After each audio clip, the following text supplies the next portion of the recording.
ছাব্বিশের নির্বাচন একদম হাতে গোনা এবং এই নির্বাচনে যে সব থেকে গুরুত্বপূর্ণ বিষয় হচ্ছে বা যার দাবিতে এ রাজ্যের যুব সমাজ কিন্তু বারংবার আন্দোলনমুখী হয়েছে বা দেখা যাচ্ছে শিক্ষিত বেকাররা কিন্তু রাস্তায় বসেছে, সেই চাকরির দাবিতে কিন্তু এবারে বিজেপির তরফ থেকে বা বিজেপির যুব মোর্চার তরফ থেকে কিন্তু দেখা যাচ্ছে যে চাকরি চাই বাংলা বলে ক্যাম্পিং করা হচ্ছে এবং সেখানে গিয়ে পরে রাজ্যের যুবক যারা আছেন বা শিক্ষিত যারা আছেন তারা কিন্তু এসে পরে একের পর এক তারা হলফ জমা দিচ্ছেন। এবং আজকে এই কর্মসূচিতে উপস্থিত ছিলেন বিরোধী দলনেতা শুভেন্দু অধিকারী এবং এ রাজ্যে বেকারত্ব থেকে শুরু করে 2011 সাল থেকে শুরু করে আজকে 2026 সাল যে এ রাজ্যে দিনের পর দিন ধরে যে শিল্প নেই অর্থাৎ বেকারত্বকে নিয়েও কিন্তু তুলে ধরেন এবং এ রাজ্যে মুখ্যমন্ত্রী থেকে শুরু করে এ রাজ্যের যে ডবল চাকরির কথা বলেছিলেন মুখ্যমন্ত্রী সেই নিয়েও কিন্তু তীব্র বড় ভাষায় আক্রমণ করে মুখ্যমন্ত্রী থেকে শুরু করে তৃণমূল সরকারকে এক কথায় বলা যেতে পারে 26 ভোটের ক্ষেত্রে কিন্তু এই চাকরি চাই যে বাংলা ক্যাম্পেইন গুরুত্বপূর্ণ হতে চলেছে এবং যা জানা যাচ্ছে যে তাদের তরফ থেকে তারা সমস্ত এই যে চিঠি কালেক্ট করে কিন্তু গভর্নর যাবে এবং তাদের দাবি তুলে ধরবে। ক্যামেরা হিমাদ্রি ব্যানার্জির সঙ্গে সায়ন চক্রবর্তীর রিপোর্ট ভিশন প্লাস নিউজ। সমাজের উদ্দেশ্যে বক্তব্য রাখার জন্য আমাদের পশ্চিমবঙ্গ প্রদেশ ভারতীয় জনতা পার্টি যুব শাখা যুব মোর্চা গত কয়েকদিন আগে আমাদের ন্যাশনাল লাইব্রেরি থেকে আমাদের রাজ্যের সম্মানীয় সভাপতি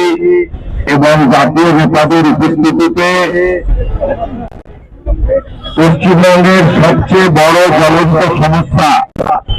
বেকারত্ব এবং কর্মসংস্থানের ক্ষেত্রে শূন্যতা সেটার প্রাসঙ্গিকতা এবং মেধাযুক্ত যুবক সমাজের তাদের যে যন্ত্রণা তাকে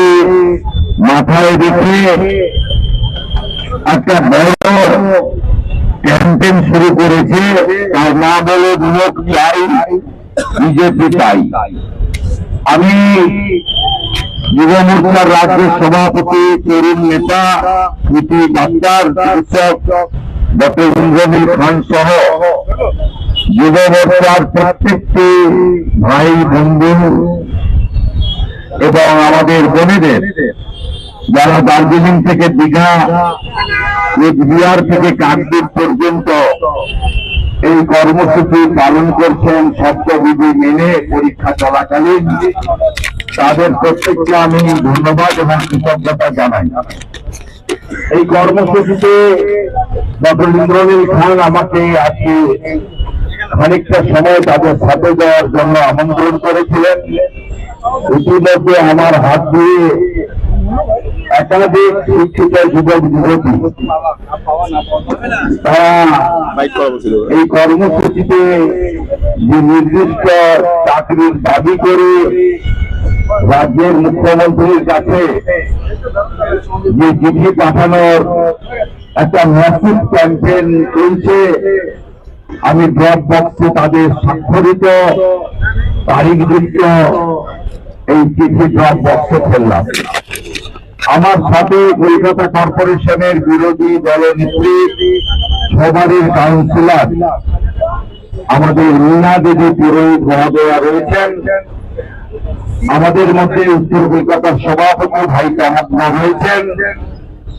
আমাদের পার্ষদ আমাদের রাজ্যের অন্যতম বিশিষ্ট নেতৃত্ব বিজয় ওঝা রয়েছেন এবং একাধিক যুব মোর্চার নেতৃত্ব এবং কলকাতা সাউথ এবং নর্থের যুব মোর্চার কার্যকর্তারা রয়েছেন এবং সাংবাদিক বন্ধুরা আছেন। এই কর্মসূচি কেন্দ্রিক দু চারটি কথা আপনাদের মাধ্যমে পশ্চিমবঙ্গের যুব সমাজের কাছে প্রেরণ করতে চাই।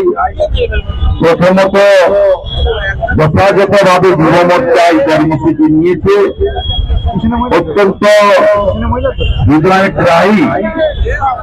বাস্তবতা মেনে প্রাসঙ্গিক একটি স্লোগান রেখেছে, নিয়োগ চাই বিজেপি চাই। পরিবর্তন না এলে